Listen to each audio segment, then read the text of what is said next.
وعلیکم السلام ورحمۃ اللہ وبرکاتہ۔ اللہ رب العالمین خیر و عافیت میں رکھے۔ سوال یہ تھا کہ ایک شخص نے اپنی سالی سے شادی کیا ہے اور پہلے شوہر سے بیٹی ہے اور اس آدمی کا پہلی بیوی سے بیٹا ہے، تو کیا دونوں کی شادی ہو سکتی ہے؟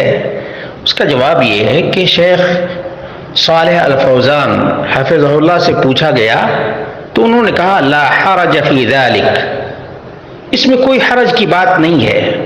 یجوز للانسان ان یتزوج بنت زوجۃ ابیہ، انسان کے لیے جائز ہے کہ اپنے باپ کی بیوی کی بیٹی سے شادی کرے، اذا كانت هذه البنت من رجل آخر، جب یہ لڑکی دوسرے شوہر سے ہو، کما ورد فی السؤال، جیسا کہ سوال میں واضح کیا گیا ہے کہ پہلے شوہر سے بیٹی ہے، بڑی ہے، اور اس شوہر کا بیٹا ہے، تو دونوں کی شادی ہو سکتی ہے۔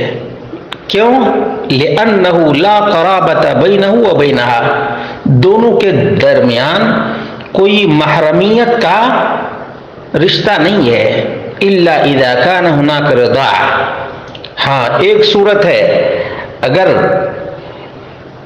اس کی خالہ نے دودھ پلا دیا ہو تو نہیں ہو سکتی ہے، لیکن دودھ نہیں پلائی ہے تو خالہ کے پہلے شوہر سے جو بیٹی ہے اس سے شادی کر سکتا ہے، اس میں کوئی شرعاً قباحت نہیں ہے۔ واللہ اعلم بالصواب۔